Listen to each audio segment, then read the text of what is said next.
Hello, and welcome to another episode of This Is You, a podcast by Denis Wick. This week, I'm bringing you a discussion I recently had with Denis Wick artists and Dallas Brass members Buddy Deshler and Ryan Christianson. As large ensemble opportunities decrease, we have been seeing a large number of musicians find a very successful career in chamber ensembles or starting their own chamber ensembles. Let's jump into the interview and find out how Buddy and Ryan did it. Good morning, and we're coming here live from the Denis Wick Advisory Studio in Chicago with two members from the Dallas Brass, Buddy Deshler and Ryan Christianson. Yay!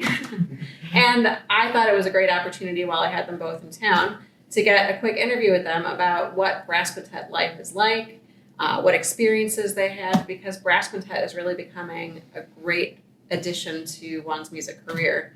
As large ensembles have less opportunities for us to play with them, a lot of smaller chamber music programs have benefited from being able to be very flexible with their music choices and their performance styles to get in a huge variety of venues. So, to get started, I thought we'd begin with what your experience with Brass Quintet has been. Have you always played with Brass Quintets? Has it been your undying desire to play forever in a brass quintet? Or? See, you set it up like that, but yes. I've actually been playing in brass quintets since high school.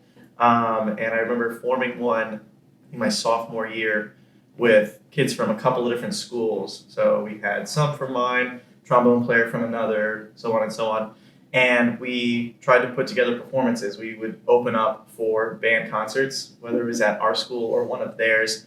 And then when I went to college, majored in music, starting our own chamber groups. It wasn't forced on us, but it was something I always wanted to do. And I grew up listening to the groups like Empire Brass, Boston Brass, Dallas Brass, Canadian Brass, so on and so on. And I just loved how much repertoire there was. And we have a lot of standard repertoire, but this was also a fairly new ensemble, so there was tons of arranging happening.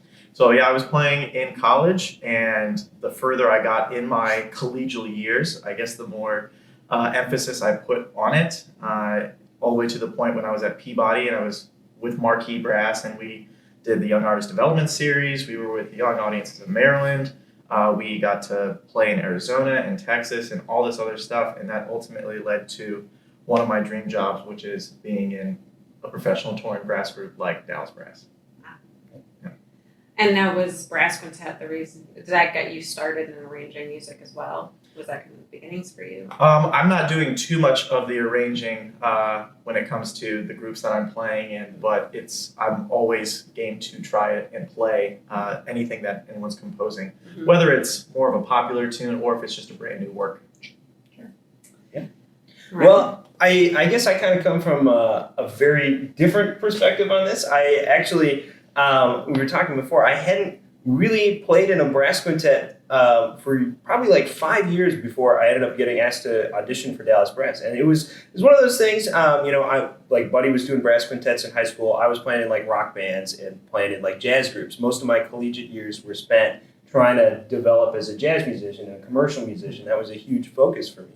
But throughout that entire process, I was still working on my classical chops. I was taking my degree is technically a classical trombone performance degree. That's a huge part of what I was doing. I was playing in orchestra. I was playing in trombone quartets and stuff like that. So I had some chamber music experience. But, the brass quintet thing, it never really occurred to me until I got called about auditioning for the group. And it's like, wait a minute. So we'll do like jazz stuff. We'll do some like commercial type stuff. We'll do some classical stuff. We're going to do some teaching, and we're going to get to go around the country doing it. It's like, wow, okay, yeah, this is like perfect. I didn't even think about it. And then it's like, oh, yeah, I've been like moving towards this my whole life. I didn't even realize it. Yeah. So it's been perfect getting to be a part of it and really start to get those get that skill set, the chamber music skill set, going at a professional level, where we get to go around the country and do this kind of thing. So it's Hey, even though you guys have different backgrounds, I hope you listeners are catching that, like, one of the words they've both been using a lot is versatility. And, both the versatility of playing that you were training yourselves in, but the versatile music styles that you both were enjoying as you were growing up. And that really lends itself well to brass quintet playing. So when you were approached with the opportunity to audition for the Dallas Brass. So starting with Buddy, how did you personally prepare for that? Because an orchestra audition, you practice orchestra music. Jazz, I'm not a jazz musician, so forgive my lingo here, but for like a jazz audition, you would, figure out what songs they want you to solo on, you Right. Yeah, you learn the standards, and they usually, if you're doing for like a military band, they'll send you like excerpts, a lot like an orchestra audition, just in a but a brass quintet could pretty much be anything, right? Right. Yeah. So how did you start preparing for that? So when I was preparing for the Dallas Brass audition, this is becoming more and more common with auditions, but they were specifically requesting video footage, because they want to see what you look like when you perform. Because people, especially with the Dallas Brass show, they are watching you perform. They're not just listening to you perform, but they are watching you perform. So they want to see, is there like tension? Is there like aggression? Is there like this lightheartedness? Is this kind of communication already happening when you are playing notes?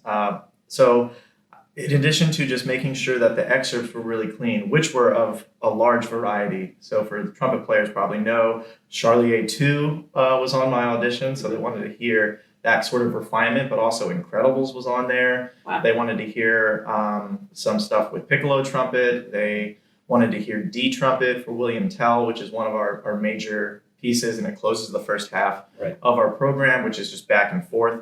So lots of different horns, lots of different styles, and it was just being accurate in the excerpts, but also being accurate and clean and comfortable switching from horn to horn and not looking weird as you do it. Yeah. Well, that's a huge thing for brass quintet playing. I've done a little brass quintet playing myself, and when you're playing for the audience, it's a totally different situation. You're not sitting behind a music stand. And even if you are using music stand, the audience is expecting to connect with you. So that personal connection, I'm sure, is huge in that style of audition, because you need to sell CDs when you're on the road. It was also an opportunity to make an audition that was more than just this very black and white dry, here are your excerpts, hope you enjoy. So I remember, how can I make my tape? And I'm sure Ryan has seen my audition tape and everything. And there's a chance for personality to come out. Not just how you look when you play, but the personality that you have. And I had some pieces memorized already. I tried to give almost like a little introduction. So that way you get to see the musician, not just the music. Yeah.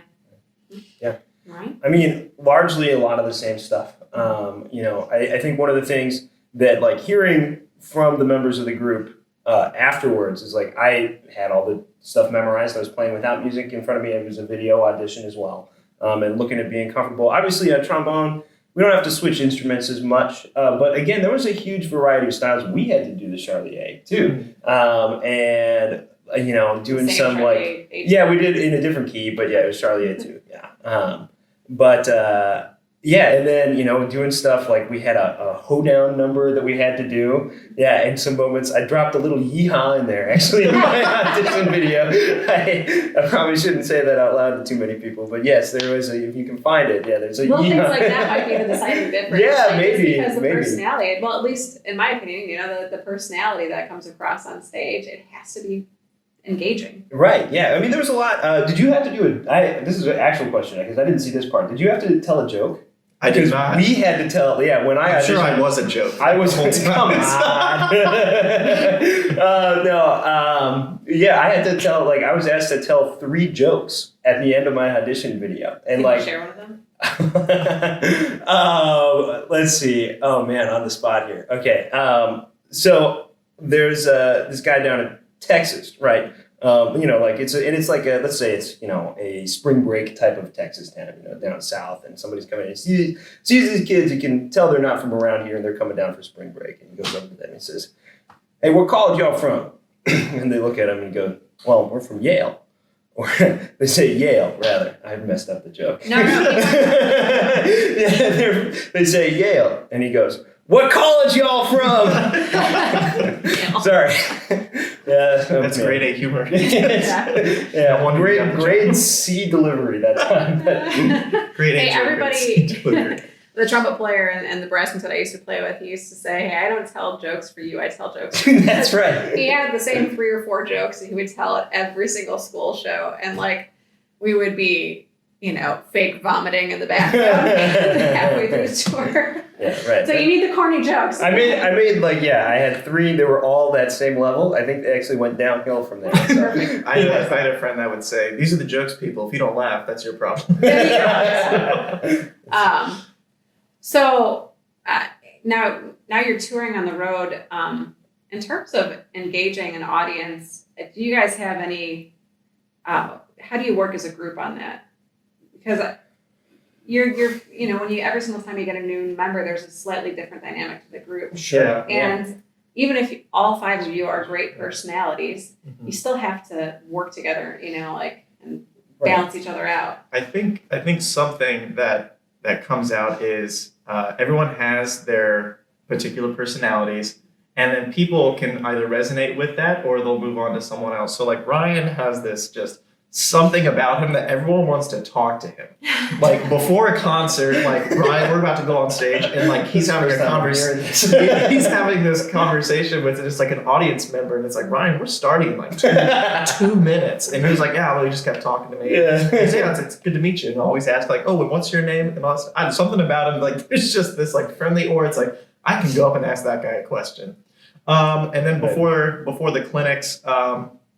Ryan and myself and some of the others kind of take that moment to already meet the kids before we're already on stage, and we kind of make this appearance as the Dallas Brass, because although they're excited, there's also like a wall that's been built. Right. So when you can kind of go into a setting and have already broken down the wall. Yeah, the 4th wall. Yeah. So and people they just are themselves that way. No one's like, "All right, I'm going to go talk to kids now." Mm-hmm. Like everyone, if that's what they want to do, that's what they want to do. Or if they want to practice in a way that is open, rather than like back in a back room where like kids can see them, kids can approach them, things like that. So I think it's, to answer the question, we let people be themselves, and it tends to work. Because no one wants to fake a situation where like they're not comfortable with. Sure.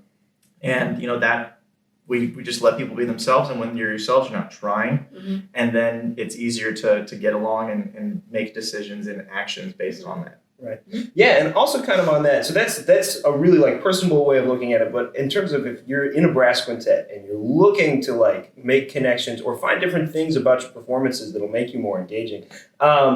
Just as a nuts and bolts answer here, you can just watch some videotapes of yourself. You'll catch yourself doing things where you're kind of shut off from the crowd. You didn't even realize was going on. And there's little things. Like, you obviously don't want to overthink it. You want to be yourself. But you can notice different things that make a big difference in how you're presenting yourself and how you're, paying attention to your quintet mates, how you're throwing focus around, what's going on that way. That can actually make a huge difference in terms of, again, kind of breaking down that 4th wall, making the performance for your audience instead of just for each other or just for, your own group. But Yeah, that makes a huge difference. Super good point. And actually, it makes me think of, because there's 2 new trumpet players in Dallas Brass, myself and Garrett Klein. We got hired at the same time.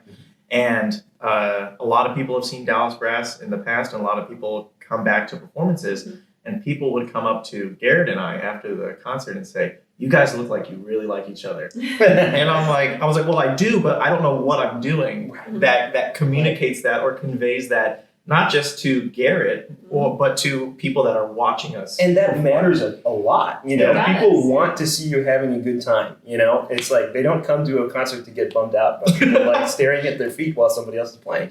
I love getting to play with Buddy, and I hope that comes across. And I think that only manifests positively for the audience that we're in that zone.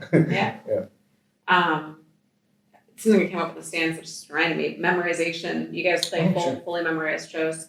Basically, yeah. Maybe 1 or 2. Like if we have like a feature tune, then the people who are not featured kind of sit and read, and the feature goes out and does it memorize. So basically, I'd say every single tune we do has some element of memorization. Yeah. And if you had your own choice, like if you were the leader of the group and you made the decision, would you choose memorized over music? For sure. Yeah. Oh yeah. I think it is appropriate how it's done with the features. So like the featured people, are doing it from memory, and then the rest of the people, because it also like that's where the highlight is. Right. You're So spotlighting the feature. they're spotlighting the feature, and then it kind of sets a little bit more of the tone of where people should be looking. But when we do stuff like William Tell or just our opener in general, that's meant to get everybody excited, everybody featured. Yeah. This is Dallas Brass. Yeah. Right. But yeah, there's something super powerful about performing from memory. And like, super professional too. Like you see a brass quintet play behind stands, and you see a brass quintet play and communicate with the crowd, and one looks professional and one looks like some students or like someone in a corner playing a wedding gig or something. And I think in my, in the years that I've been doing brass quintet, when we have new members come in, they always seem a little incredulous. You want me to memorize the whole program? Yes. Because it really takes a barrier between you and the audience away that there's no negotiation with the stand. Like you can't negotiate. I'll connect with the audience in this way and still have my stand here. There's just no way to negotiate that at the picture. Well, no matter how talented you are as a player or as a group, when you have stands, you can really peak. And it can be like at a very, very high level of performing. But when you have things memorized, then you open up an entire new realm of entertaining. Right. So like I think that's why we do it. Yeah. I don't think it's like we need to look professional. We should memorize. Maybe that's a small thought that comes into play, Sure. but it's more so, well, now look what we can do because you guys have this memorized. Yeah. And obviously, from a musical perspective, memorizing things also helps you just understand what's going on better. There's a lot of benefits to that as well, and that help us, I think, be tight as an ensemble. Because when we're on the road, we don't get a whole lot of time to rehearse. We need to be tight, and we need to know our parts. We need to know other people's parts in order to be able to do that, and do that effectively and put on a consistent show. Yeah, Sure. So. Well, we don't have a whole lot of time left. So to close, let's talk about, I don't know if I mentioned this earlier, but in addition to being members of the Dallas Brass, they are Denis Wick artists. And so I'm curious, for the variety of music that you're playing, what mouthpieces, what equipment are you using, and do you switch it up depending on what style you're playing with? Let's start with the trombone player. Sure, yeah. So I'm playing on a classic 4.5 AL. I use that for almost everything. When we do some of the jazz and commercial stuff, I have a 6 AL as well. And that's about as much as I switch between the groups. When I'm off the road, when I'm on tour, I only want to bring one trombone, because then you got to deal with checking one, and people get mad if you're trying to put two trombones in an overhead, believe it or not. So I usually just go on tour with just my large bore.